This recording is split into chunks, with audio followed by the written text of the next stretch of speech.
हरिओम. मी दीपा शिंदे, योग शिक्षक. सुरुवात योगची या 21 भागांमधला आज 14वा दिवस. आज मी माझ्याकडे असलेल्या योग पुस्तकातील काही महत्त्वाचे विषय व मुद्दे यांचे वाचन करणार आहे. सूर्यनमस्कार आणि प्राणायाम याचा अभ्यास दिवस 12वा प्रमाणे करू शकता. तर सुरुवात करूया आजच्या वर्गाला. नेहमीप्रमाणे 3 ओंकार. मन एकाग्र करण्यासाठी आपण 3 ओंकार म्हणतो. कोणतेही ध्यानात्मक आसन, पाठीचा कणा ताठ, मान सरळ, हाताची ज्ञान मुद्रा, डोळे अलगद मिटून घ्यायचे. एक दीर्घ श्वास घेऊन ओंकार म्हणायचे.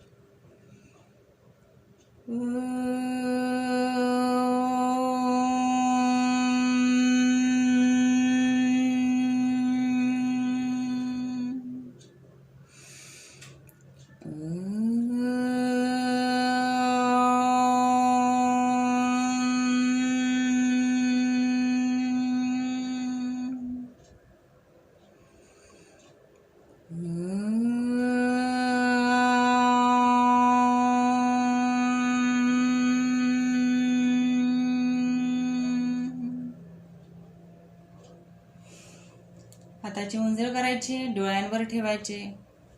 प्रकाशाची जाणीव घेत अलगद डोळे उघडायचे.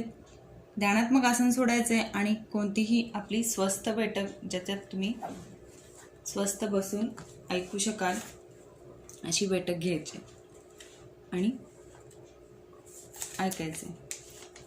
तर विषय पहिला, योगासने पार्श्वभूमी. मानवी जीवनाला संस्कारित करून उन्नत अशा अवस्थेला नेण्याकरता निर्माण झालेल्या योगशास्त्राचे तिसरे अंग म्हणून आसन प्रणाली आपल्या पुढे आलेली आहे.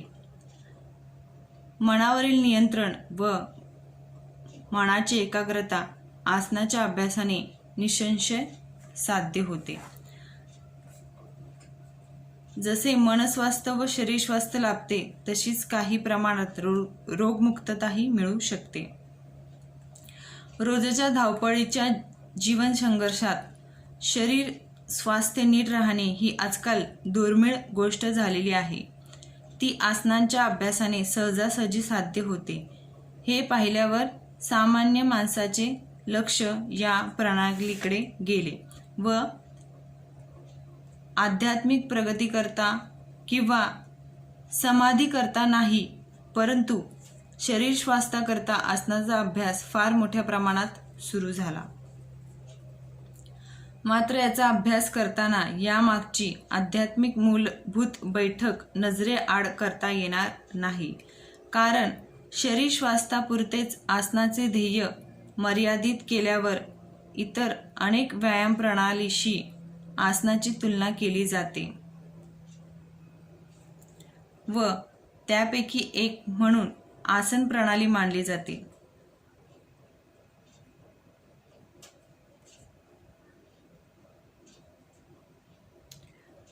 त्यामुळे अर्थातच इतर व्यायाम प्रणालीच्या कसोटीवर आसनांना तोलून मापून त्याचेवर काही संस्कार केले जातात.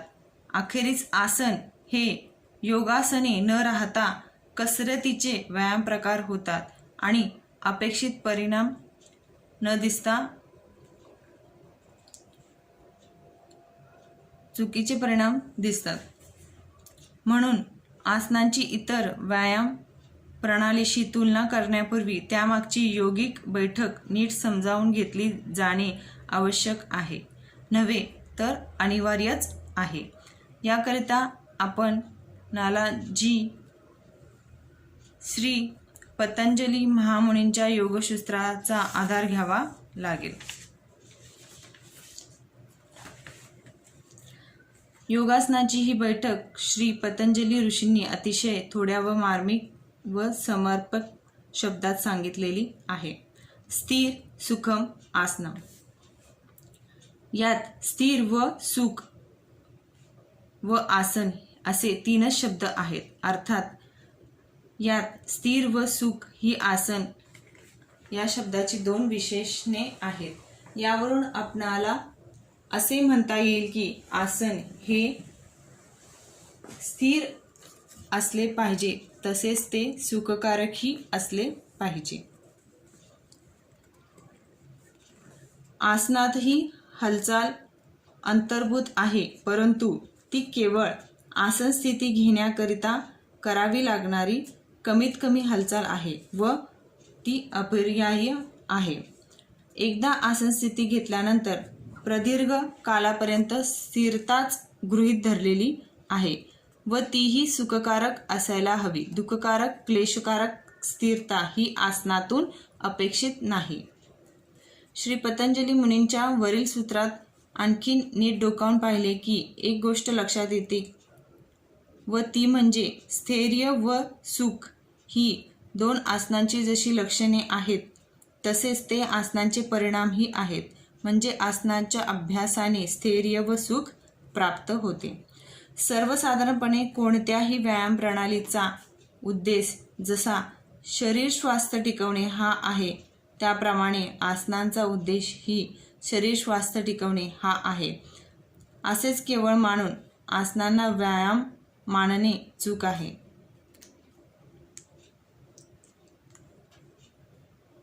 आसनांचे परिणाम फार मार्मिक दिलेले आहेत.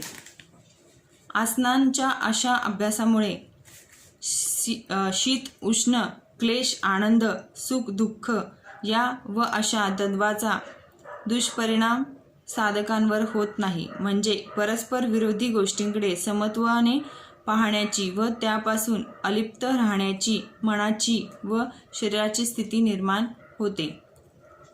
हेच खरे आसनांचे ध्येय आहे. केवळ शरीर स्वास्थ्य टिकवणे एवढेच नाही. या सर्व गोष्टी लक्षात घेऊन योगासनांकडे पाहिले पाहिजे.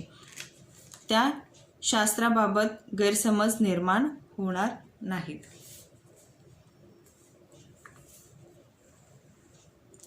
योगासनांची एवढी पार्श्वभूमी लक्षात घेतल्यावर त्याचा अभ्यास करावयाचा म्हटले तर पुढे प्रश्न उभा राहतो की आसनांचा अभ्यास करताना प्रत्यक्ष काय करावे. या प्रश्नांचे उत्तर महत्त्वाचे आहे. त्याकरिता आसन कसे केले जाते ते पाहू. कोणत्याही आसनाच्या पूर्ण अवस्थेला जाण्याकरिता शरीरावयवाची करावी लागणारी हालचाल पहिल्या टप्प्यात येते. या हालचालीनंतर शरीराची विशिष्ट अवस्था निर्माण केल्यावर त्याच अवस्थेत काही काळ थांबावे लागते. ती खरी आसन स्थिती असून ती काही काळ स्थिर ठेवणे हा दुसरा टप्पा होय.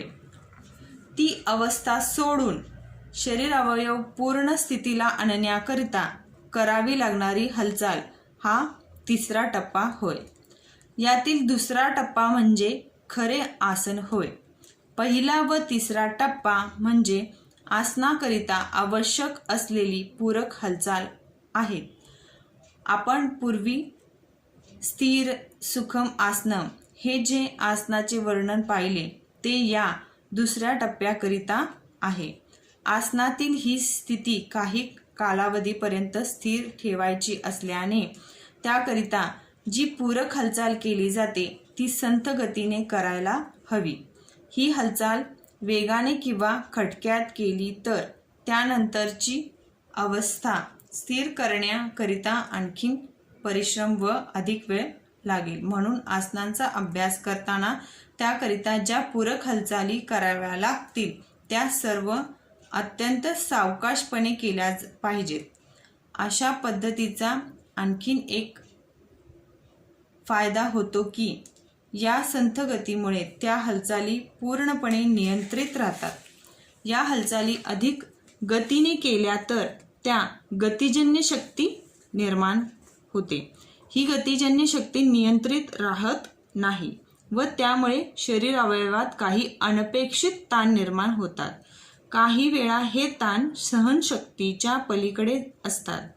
या दोन्ही कारणांमुळे आसन स्थिती नीट घेता येत नाही व स्थिरपणे टिकवताही येत नाही. पुढील उदाहरणावरून हे स्पष्ट होईल. ॲथलेटिक्समधील थाळीफेक या प्रकारात थाळी हातात घेऊन हाताची हालचाल व त्याला पूरक अशा शरीराच्या हालचाली या विशिष्ट दिशेने वेगात करून गतिजन्य शक्ती निर्माण केली जाते आणि या शक्तीच्या साहाय्याने थाळी दूरवर फेकली जाते. परंतु थाळी हातातून सुटल्यावर ही प्रक्रिया थांबत नाही, तर हाताला व शरीराला दिलेल्या विशिष्ट गतीमुळे थाळी हातातून सुटल्यावरही शरीर व हात विशिष्ट दिशेने गतिमान राहतात आणि नंतर शरीराचा तोल सांभाळण्याकरिता ती गतिमान शक्ती विशिष्ट दिशेने कार्यान्वित करावी लागते. ती काळजी घेतली नाही तर शरीराचा तोल जाऊन ते शरीर पडते. म्हणजेच या गतीमुळे स्थिरता येण्याकरिता अधिक परिश्रम करावे लागतात. याशिवाय अशा प्रकारची हालचाल नियंत्रित राहत नाही, तो भाग वेगळाच. थाळी फेकण्याकरिता हाताची हालचाल सुरू केल्यानंतर ती एकदम थांबविता येत नाही. ज्या दिशेने ती हालचाल केली असेल त्याच दिशेने ती पूर्ण होते व नंतर होते, पण ती नियंत्रित नसते. म्हणूनच हालचाल नंतर जर सहज सुलभ स्थिरता अपेक्षित असेल तर ती हालचाल संथ गतीनेच व्हायला हवी, म्हणजे ती नियंत्रणाखाली राहते. हेच आसनाच्या अभ्यासात अपेक्षित आहे. आता प्रत्यक्ष आसनाचे एक उदाहरण घेऊ, म्हणजे हा मुद्दा अधिक स्पष्ट होईल. योगशास्त्रात पश्चिमोत्तानासन म्हणून एक महत्त्वाचे आसन आहे. या आसनात जमिनीवर बसून पाय जुळवलेल्या अवस्थेत सरळ ठेवून हाताने पायाचे अंगठे पकडून गुडघे न वाकता कपाळ गुडघ्यांना लावायचे आहे. ही त्या आसनाची साधारण कृती आहे. यात हाताने पायाचे अंगठे पकडून पुढे वाकण्याची हालचाल सावकाश करणे जरुरी आहे. ती तशी केली नाही व गतीचा फायदा घेऊन पुढे वाकण्याचा प्रयत्न केला तर कमरेत व पोटात फार ताण येईल व तो ताण काही वेळा सहनशक्तीच्या पलीकडे जाईल. या प्रकारे आसन केल्यास त्याचा फायदा मिळणे दूरच राहून उलट त्रास मात्र होण्याची शक्यता आहे. ही पुढे वाकण्याची हालचाल सावकाश असेल तर पुढे वाकत असताना जो ताण पोटावर व कमरेत निर्माण होतो तो सहन करण्याइतपत आहे की नाही याचा अंदाज सहज घेता येतो, कारण तो ताण सावकाश चाललेल्या पुढे वाकण्याच्या क्रियेत बरोबर हळूहळू वाढत असतो. सहनशक्तीच्या मर्यादेपलीकडे तो ताण गेला की पुढे वाकण्याची क्रिया आपणाला लगेच थांबवता येत नाही. हालचालीची गती संथ असल्यामुळे ती जरूर पडेल तेथेच तात्काळ थांबवता येते व त्यामुळे संभाव्य अपायाचे धोके टाळता येतात. आसनांचा अभ्यास करताना कराव्या लागणाऱ्या पूरक हालचाली सावकाश व नियंत्रित असाव्यात. हा मुद्दा फार महत्त्वाचा आहे म्हणून त्यावर एवढी सविस्तर चर्चा केली आहे. त्याचबरोबर आणखी एक गोष्ट महत्त्वाची आहे की या हालचाली सावकाश असल्या तरी त्या समगतीने व एकसारख्या व्हायला हव्यात.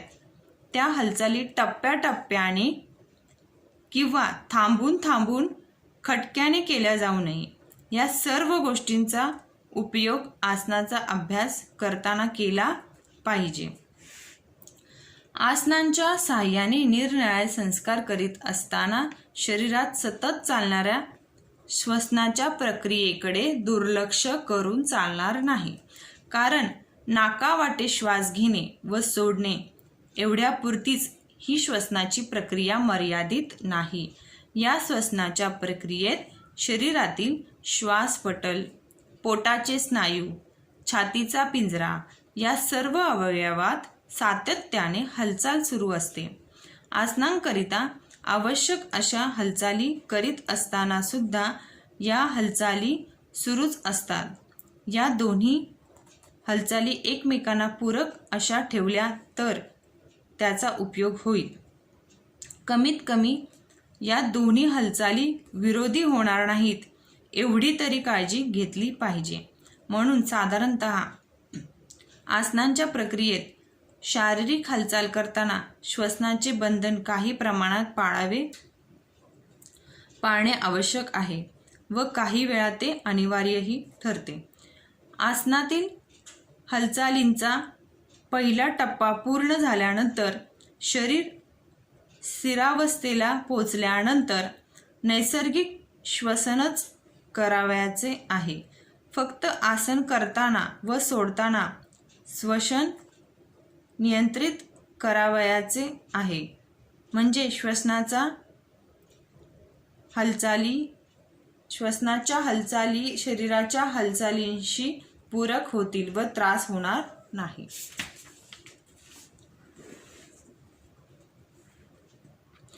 पूर्णपणे नियंत्रित हालचाल व नियंत्रित श्वसन या दोन्ही गोष्टींचा विचार आसनात केला आहे. आसन करताना शरीर भिन्नतेचाही विचार करणे अपरिहार्य आहे. एक आसन सर्वांना सारख्याच प्रमाणात जमेल असे नाही. म्हणून आसनाची अंतिम स्थिती आसन करणाऱ्या व्यक्तीच्या कुवतीनुसार तारतम्याने ठरविणे आवश्यक आहे. हे तारतम्य आसने करणाऱ्या अभ्यासकानेच स्वतःच्या अनुभवावरून अंदाजाने ठरवावयाचे असते. कोणत्याही आसनाची स्थिती घेताना त्यापासून शरीरात निर्माण होणाऱ्या ताण आपल्याला सहन होईल किंवा नाही याचा विचार करणे जरुरी आहे. सहनशक्तीच्या मर्यादेपेक्षा अधिक ताण घेणे केव्हाही अपायकारकच. ईर्ष्येच्या भरात काही असे अधिक ताण घेतल्यास त्याचे त्रासदायक परिणाम भोगावे लागतात व परिणामी योगासने वाईट ठरतात. म्हणून पुस्तकात आसनांच्या आदर्श अवस्थेचे कितीही वर्णन केलेले असले तरीही अवस्था गाठत असताना जे ताण किंवा दाब शरीरात निर्माण होतात ते सहनशक्तीच्या मर्यादेच्या आत आहेत किंवा नाहीत हे प्रत्येकाने तपासून पाहिले पाहिजे. त्या सहनशक्तीच्या मर्यादेपलीकडे ताण जाऊ देऊ नये. मग ती अवस्था अपूर्ण राहिली तरी चालेल.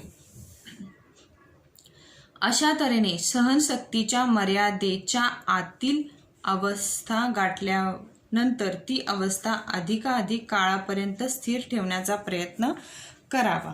अभ्यासाने हा आसन स्थिरतेचा कालावधी हळूहळू वाढवित न्यावे. म्हणजे त्या ताणाची शरीराला हळूहळू सवय होईल. जशी जशी ही सवय होईल तशी तशी सहनशक्तीची मर्यादा वाढेल व शरीराची स्थिती आसनाच्या आदर्श अवस्थेच्या दिशेने प्रगत होईल व कालांतराने त्या आसनाची आदर्श अवस्था साध्य होईल. अभ्यासाचा हा काळ व्यक्तिभिन्नतेनुसार कमी अधिक राहील, पण या दिशेने प्रयत्न केले तरच आदर्श अवस्था गाठेपर्यंत प्रगती शक्य होईल. आसनांची अवस्था आपल्याला झेपेल एवढ्या मर्यादेपर्यंत स्थिर केल्यानंतर ती स्थिरावस्था पण किती काळ ठेवायची तेही ज्याने त्याने आपल्या सहनशक्तीनुसार ठरवावे. तेथेही सहनशक्तीची मर्यादा न ओलांडता अभ्यास करावा. म्हणजे सरावाने तो कालावधीही वाढत जातो.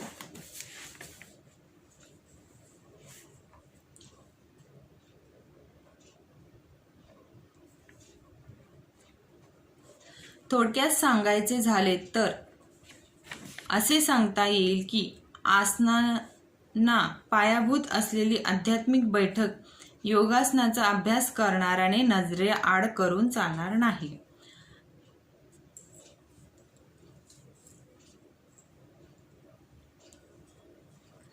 आसनात स्थिरतेला महत्त्व असल्याने त्याकरिता करावी लागणारी हालचाल संथ, नियंत्रित व समगतीने व्हायला हवी आणि त्याबरोबर श्वसनही नियंत्रित करून तीही हालचाल आसनांच्या हालचालीला पूरक ठेवली पाहिजे.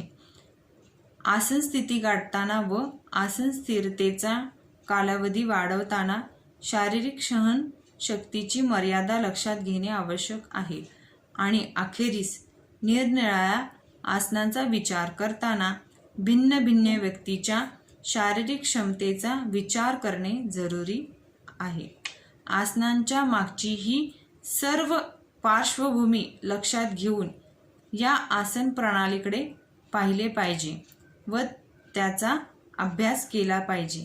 म्हणजे आसनांच्या अभ्यासापासून कोणतेही तोटे न होता जास्तीत जास्त फायदे होतील हे निसंशय.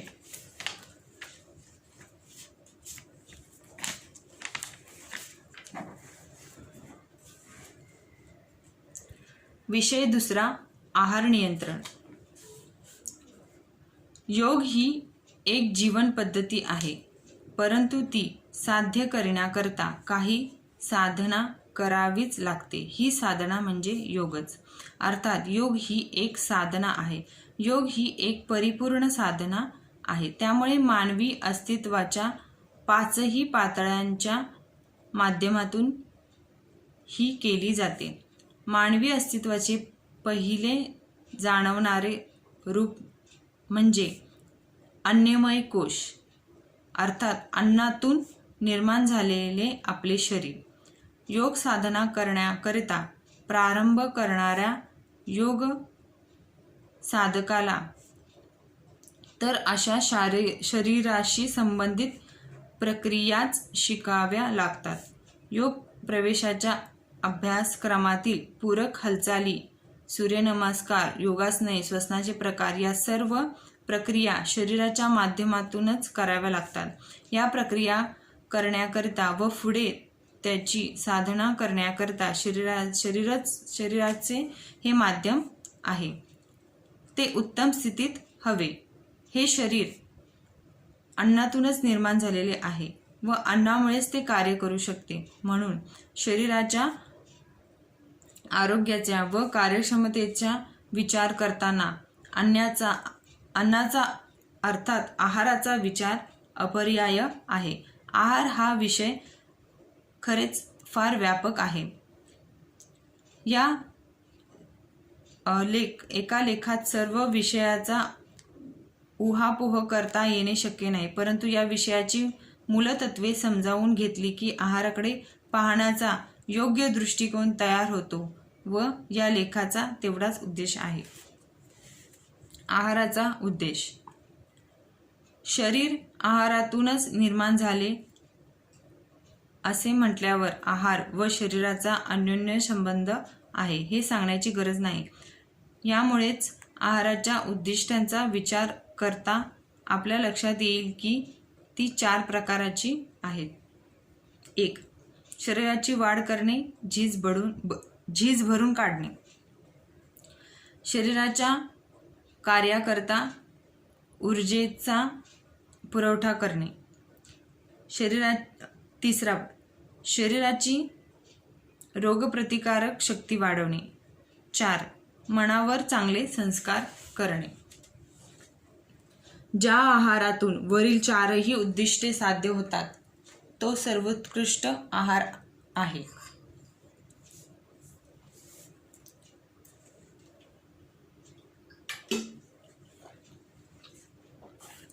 मांसाहार. आहाराचे प्रमुख 2 भाग पडतात, शाकाहार व मांसाहार. मानवी शरीराच्या रचनेच्या कार्यात व आरोग्याचा विचार करताना मांसाहार पूर्णतः वर्जच करायला हवा. योग साधकाच्या दृष्टीने तर मांसाहार हा आहारच नाही, तेव्हा त्याचा फारसा विचार करण्याचे कारण नाही.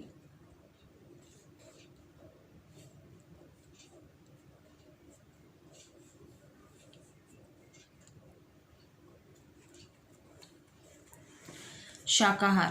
शाकाहार हा निसर्गनिर्मित आहार असून तो मानवाकरता अतिशय योग्य आहार आहे. यामध्ये फळे, पालेभाज्या, फळभाज्या व धान्ये याचा अंतर्भाव होतो. मात्र हा आहार निसर्गतः जसा निर्माण होतो तसाच घेता येत नाही. यावर काही संस्कार करून मगच तो सेवन करावा लागतो. धान्ये जशीच्या तशी खाता येत नाहीत, मात्र फळे किंवा भाज्या जशाच्या तशा खाता येतात.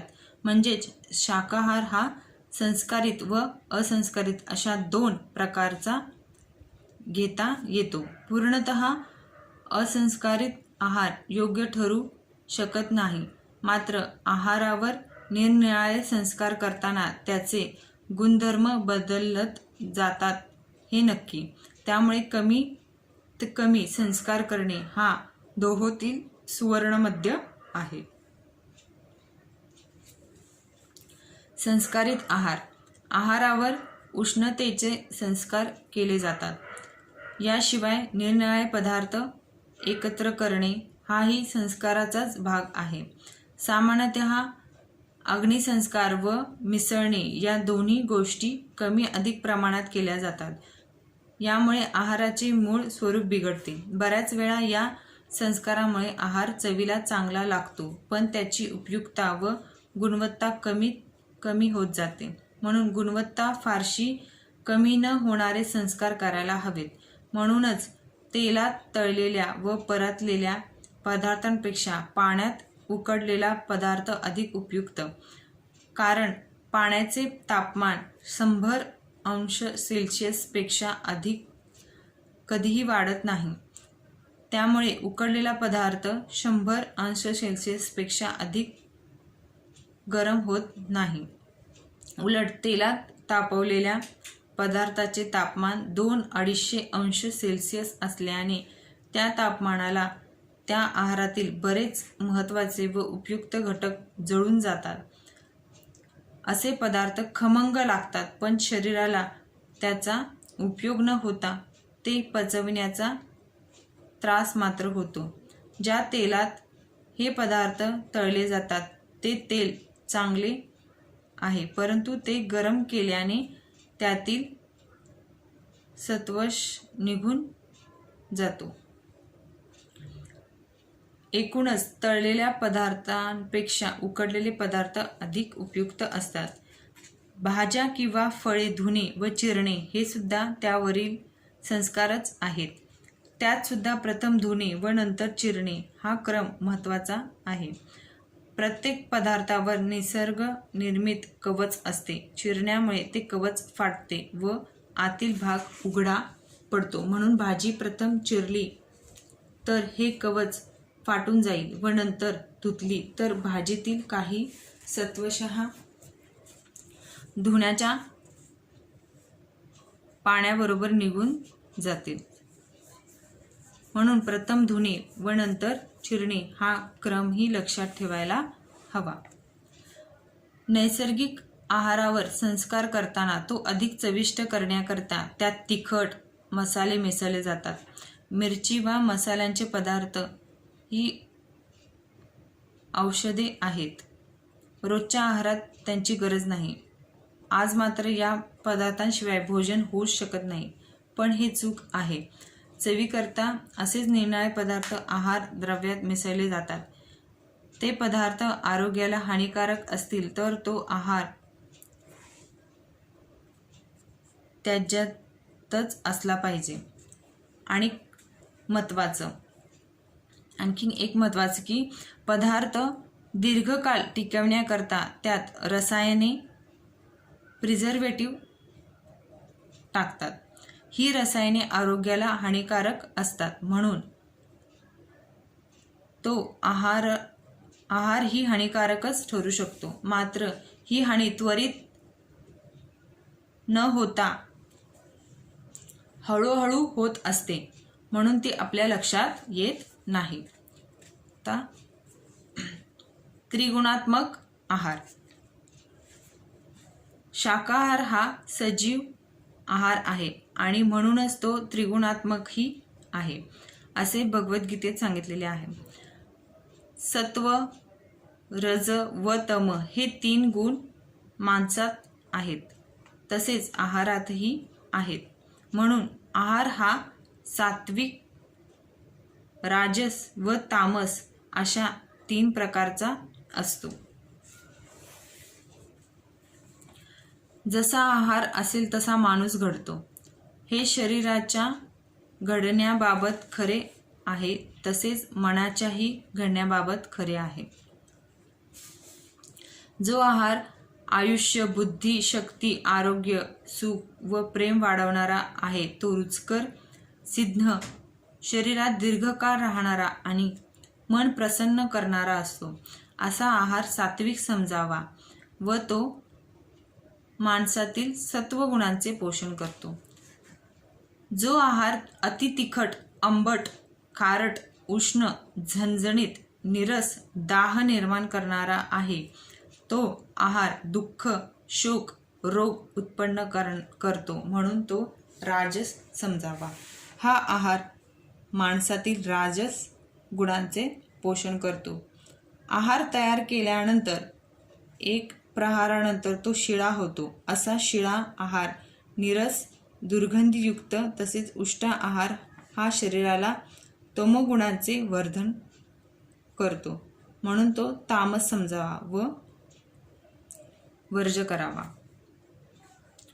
वरील सर्व विवेचनावरून एक महत्त्वाचा निष्कर्ष काढता येतो की सात्विक आहार सुद्धा शिळा किंवा उष्ट झाला तर तो तामस होतो व त्याचेही परिणाम तामसच होतात. आहार निर्मितीच्या वेळी आहार करणाऱ्याच्या मानसिक स्थितीचे प्रतिबिंब ही त्या आहारात संस्कारित होत असतो.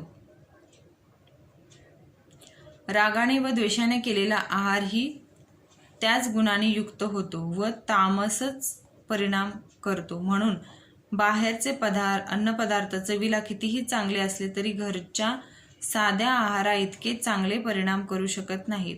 हा आपणा सर्वांचा अनुभव आहेच. चौरस आहार शरीराच्या आरोग्याच्या गरजा भागविण्याचे कार्य आहाराच्या माध्यमातून होते. म्हणून ही गरज भागविणारी कोणती द्रव्ये आहारात आहेत याचा अभ्यास आधुनिक विज्ञानाने आपल्या प्रयोगशाळेत केला. त्या अभ्यासानुसार आहारात पुढील महत्त्वाचे मूलभूत घटक असतात असे लक्षात आले आहे.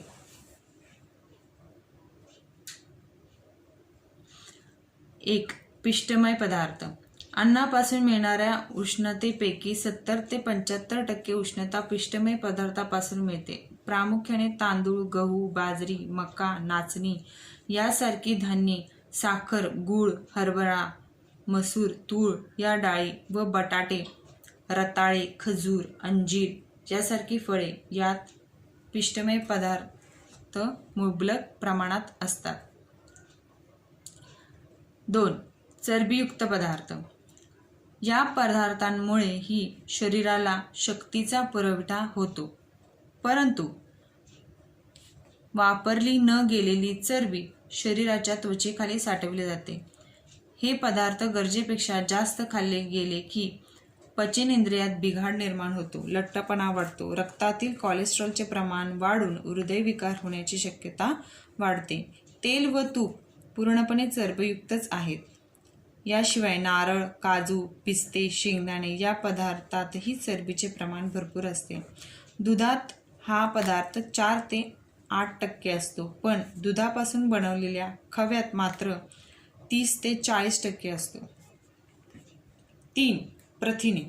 शरीरातील प्रत्येक पेशीचा महत्त्वाचा भाग प्रथिनांचाच असतो.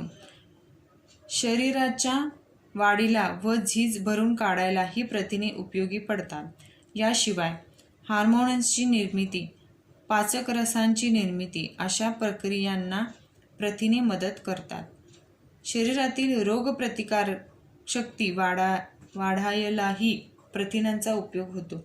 प्रथिने पुरेशा प्रमाणात घेतली नाहीत तर शरीराची वाढ नीट होत नाही. अंगावर सूज येणे, बेचैनी वाढणे, त्वचा कोरडी होते, जुलाब होतात, प्रतिकारशक्ती कमी होते, वजन कमी होते, पाठीवर सूज येते इत्यादी त्रास संभवतात.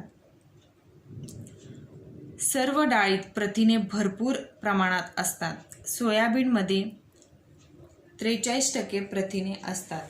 उडीद, मूग, कुळीथ, मसूर व तूर या डाळीतही 20 ते 25% प्रथिने असतात.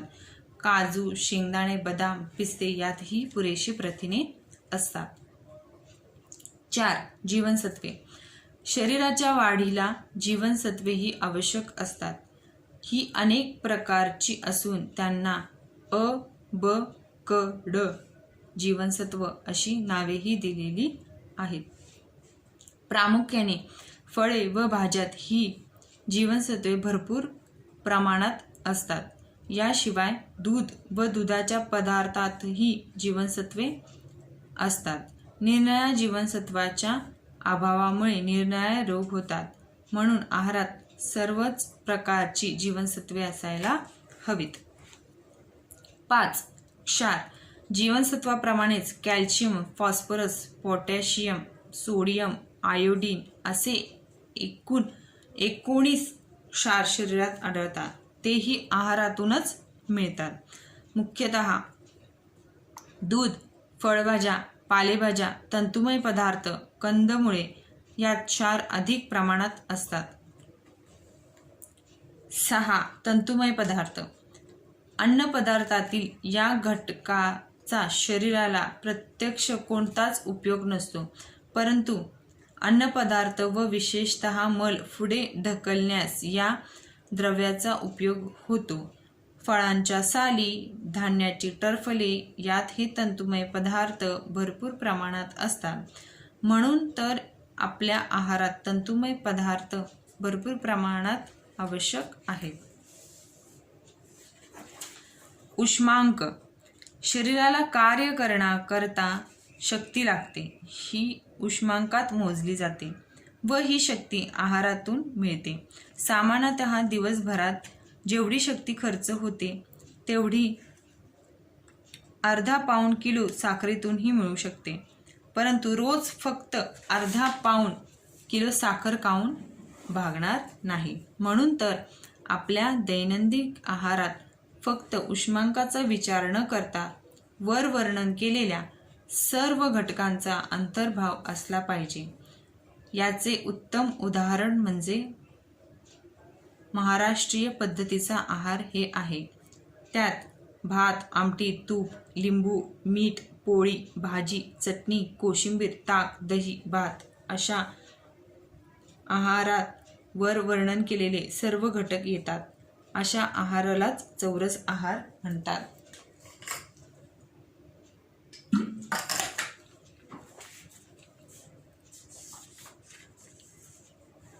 अनाहार. आतापर्यंत आपण चांगल्या आहाराचे अनेक गुण पाहिले. आपल्या आहारातील काही पदार्थ असे असतात की त्यात या गुणांपैकी एकही गुण नसतो. त्यामुळे अशा आहारामुळे आपल्या आरोग्याचे कल्याण तर दूरच राहिले, पण अकल्याण मात्र होत असते. आपले आरोग्य बिघडवणाऱ्या या द्रव्यांना आहार म्हणणेच चूक आहे. म्हणून त्यांना अनाहार असे म्हणायला हवे. आपल्या शरीर व मनाच्या आरोग्याकरता चांगला आहार घेणे आवश्यक आहे.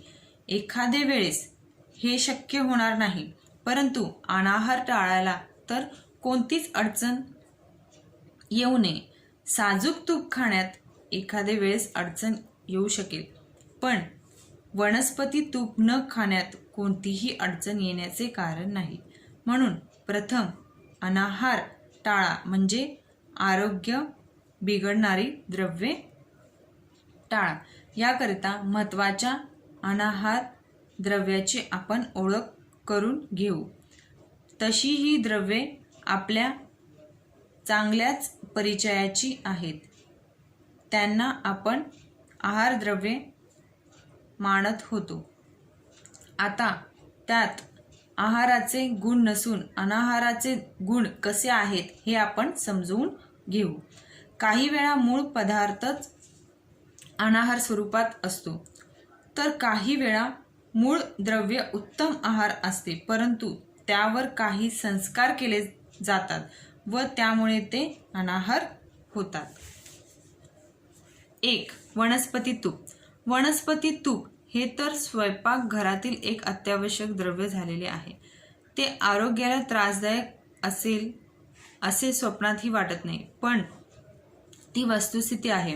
वस्तुतः वनस्पती तूप हे मूळ तेलापासून बनवले जाते. तेल हे चांगले आहारद्रव्य आहे, परंतु तूप करताना त्या तेलात काही रसायने मिसळून ते घट्ट केले जाते. ती रसायने आरोग्याला हानिकारक असतात. त्यामुळे पचन बिघडते, डोळ्यावर दुष्परिणाम होतो, रक्तातील कोलेस्ट्रॉलचे प्रमाण वाढते. याशिवाय एक महत्त्वाचा दोष म्हणजे वनस्पती तूप शरीराच्या तापमानाला घट्ट राहते. त्यामुळे पचन मार्गाच्या आतून त्याचा थर साचतो. त्यामुळे पाचक रसाचे स्राव नीट पाझरू शकत नाही व पचलेला अन्नरस नीट शोषताही येत नाही. अशाच प्रकारचा थर रक्तवाहिन्यांच्या आतील बाजूला साचतो व त्यामुळे रक्तसंचारणात अडचण होते व पर्यायाने रक्तदाब वाढतो. एखादी रक्तवाहिनी बंदही होऊ शकते. त्यामुळे विशिष्ट भागाचा रक्तपुरवठा बंद होऊन अनर्थ होऊ शकतो. शिवाय या थरामुळे रक्तवाहिन्यांची लवचिकता कमी होऊ शकते. या उलट साजूक तूप शरीराच्या तापमानाला पातळ राहत असल्याने त्याचे बाबतीत हा प्रश्न येत नाही. 2. पॉलिश केलेले तांदूळ. तेलात काही द्रव्ये मिसळून त्याचे तूप केले जाते व तो अनाहार होतो. या उलट तांदळावरचे महत्त्वाचे आवरण काढून टाकून त्याला पॉलिश केले जाते व तो तांदूळ अनाहारात मोडतो. तांदळावरील फक्त सालीचेच कवच काढायला हवे. आतील तांदळावर लालसर कवच असते. त्याशिवाय तांदूळ खाल्ले तर ज्ञानतंतूचे विकार होतात, हृदयाचा आकार वाढतो, पाचक रसांची निर्मिती कमी होते, जठराची आकुंचन प्रसारणाची शक्ती कमी होते. निसर्ग निर्मित हे कवच काढण्याकरिता म्हणजे तांदूळ पांढरे दिसण्याकरिता पॉलिश करण्याकरिता आपण अधिक पैसे देतो व ही दुखणी विकत घेतो. 3. डबाबंद पदार्थ. अन्नपदार्थ दीर्घकाळ टिकविण्यासाठी त्यात निरनिराळे औषधी द्रव्ये, रसायने, प्रिझर्व्हेटिव्ह घातली जातात. ती आरोग्याला हानिकारक असतात. शिवाय हे पदार्थ डब्यात हवाबंद करून ठेवले जातात. यामुळे पदार्थाचा रंग, चव काही प्रमाणात टिकते, पण ते मृत अन्नच आहे. त्यात ताजेपणा नसतो. त्यामुळे त्याचे फायदे न होता तोटेच होतात. 4. बेकरी पदार्थ. बेकरीत तयार केलेले पदार्थ मैद्यापासून बनवतात. त्यात तंतुमय पदार्थ अजिबात नसतात. शिवाय हे पदार्थ तयार करताना आंबवण्याची प्रक्रिया केली जाते. त्यामुळे बेकरी पदार्थ सतत खाल्ल्यामुळे पचनक्रिया मंदावते, शरीरातील आम्लाचे प्रमाण वाढते. म्हणून दैनंदिन आहारात या पदार्थांना स्थान देऊ नये. 5. चहा, कॉफी, कोको. थकलेल्या मज्जासंस्थेला उत्तेजित करण्याकरता या पेयाचा वापर केला जातो. या पेयामुळे मज्जासंस्था उत्तेजित होते हे खरे आहे, परंतु या पेयातील कॉफीन, टॅनिन यासारख्या त्रासदायक द्रव्यामुळे पचन क्रिया बिघडते, भूक मंदावते, झोप नीट लागत नाही. याशिवाय आम्लपित्त, मलावरोध, बद्धकोष्ठ यासारख्या विकार निर्माण होतात. या पेयाच्या सेवनामुळे तात्पुरत्या फायद्याकरता दीर्घकालीन त्रास सहन करावा लागतो. शिवाय या पेयाचे व्यसन लागते ते निराळेच. 6. शीतपेय. शीतपेये फार मोठ्या प्रमाणात तयार करून विकली जातात. एवढ्या मोठ्या प्रमाणात नैसर्गिक फळांचे रस उपलब्ध होत नाहीत. त्यामुळे निरनिराळ्या रसायनांच्या साहाय्याने कृत्रिम स्वाद व चव देऊन ही पेय केली जातात. त्यामुळे फायद्यापेक्षा तोटाच जास्त असतो. आहारद्रव्ये त्यावरील चुकीच्या संस्कारामुळे अनाहार या स्वरूपात बदलतात. मग ती द्रव्ये टाळली पाहिजेत. योग्य आहाराची निवड करायला एक वेळ अडचण येऊ शकेल, पण अनाहार टाळणे मात्र सहज शक्य आहे. म्हणून अनाहार टाळणे ही आरोग्य संवर्धनाची पहिली पायरी आहे. आदर्श आहाराचे गुणधर्म. या सर्व दृष्टिकोनाचा विचार केल्यावर नक्की कोणता आहार केव्हा घ्यावा या संदर्भात संभ्रम निर्माण होण्याची शक्यता आहे. म्हणून आहार संबंधीचे सर्वसामान्य नियम समजून घेतले पाहिजेत.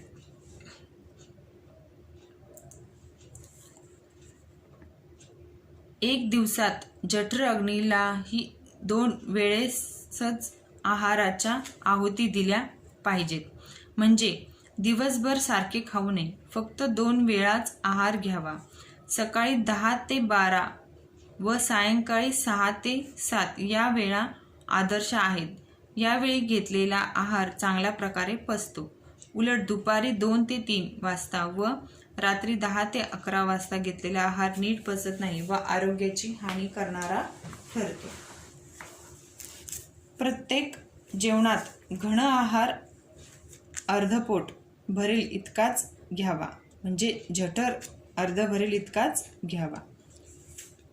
1/4 भाग भरेल इतका द्रव आहार घ्यावा व उरलेला पाव हिस्सा वायूच्या संचाराकरिता मोकळा सोडावा. हा भागही आहाराने भरला तर ढेकर येऊन हवा बाहेर पडते. म्हणून ढेकर येईपर्यंत खाऊ नये. 2 घास भूक शिल्लक ठेवून जेवावे असे म्हटले जाते. याचाही अर्थ हाच आहे. तुष्टीकर व पुष्टीकर आहार. आपला आहार तुष्टी म्हणजे समाधान देणारा असावा. चिवडा, फरसाण, भजी, तिखट, झणझणीत आहार, मसालेदार पदार्थ हे चविष्ट वाटतात, पण ते खाल्ल्यावर समाधान वाटत नाही. ते भगभगीत वाटतात. आहार पुष्टीकर म्हणजे शरीराचे पोषण करणारा असावा. वर वर्णन केलेले प्रकार हे पुष्टीकर नाहीतच, उलट पचनक्रियेवर उगीचच ताण निर्माण करणारे पदार्थ आहेत. असे पदार्थ आहारात नसावेत. षडरसात्मक आहार. आहारात मधुर म्हणजे गोड, आम्ल म्हणजे आंबट, लवण म्हणजे खारट, तिक्त म्हणजे कडू, कटू म्हणजे तिखट, कषाय म्हणजे तुरट हे 6 प्रकारचे रस निर्माण करणारे पदार्थ हवेत. विशेषतः कटू व तुरट रस सामान्यतः नसतातच, म्हणून हे रस निर्माण करणारे पदार्थ आवर्जून घ्यावेत. कोणताही रस वर्ज्य असू नये. अनतिसंस्कृतम.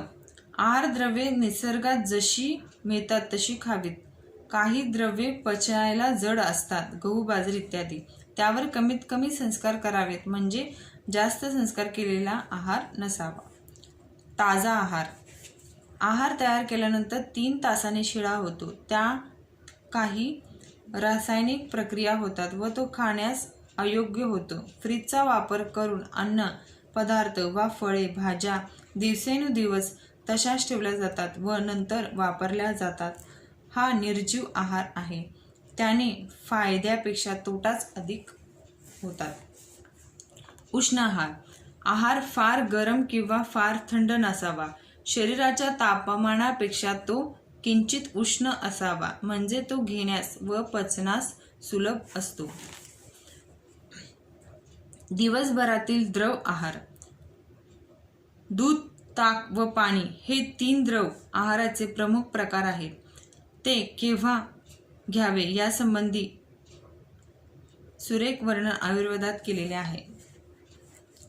दुपारचे जेवण झाल्यावर ताक प्यावे. दिवसाच्या शेवटी म्हणजे रात्री दूध प्यावे आणि रात्रीच्या शेवटी म्हणजे सकाळी पाणी प्यावे. म्हणजे प्रकृती न बिघडल्यामुळे वैद्याची गरज लागणार नाही. योगाचा दृष्टिकोन. योगाच्या ग्रंथात मात्र आहार संबंधी फारसे विवेचन नाही, कारण आहार ही शरीराची मूलभूत गरज आहे. त्यामुळे आहार घेण्याची वा न घेण्याची प्रेरणा ही मूलभूत अंतःप्रेरणा आहे. शरीर पूर्णपणे नैसर्गिक अवस्थेत असेल तर ही प्रेरणा पण नैसर्गिक अवस्थेत राहील. योगाभ्यासाने हे साध्य होते. त्यामुळे योगाभ्यास केला की काय खावे, केव्हा खावे, किती खावे वगैरेच्या नैसर्गिक अंतःप्रेरणा निर्माण होतात व आहार योग्यच घेतला जातो. मग अशा वेळी जशी प्रेरणा असेल तसा आहार घ्यावा हा एकच नियम पुरेसा आहे. नियमित योगाभ्यास करणाऱ्या व्यक्ती आपोआपच सात्विक आहार घेऊ लागतात व आहाराचे सर्व नियम पाळण्याच्या प्रेरणा त्यांना मिळतात. म्हणून आहार योग्य घेण्याकरिता नियमित योगाभ्यास करणे हा एक उत्तम मार्ग आहे.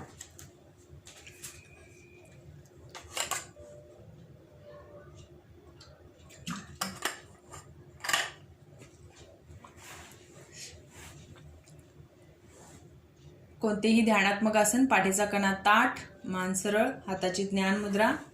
11 ओंकाराने आपण वर्गविराम करणार आहोत.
आज केलेला योगाभ्यास विश्वनियंत्रक शक्तीला अर्पण करून उद्याच्या योगाभ्यासासाठी प्रेरणा मागायची आहे.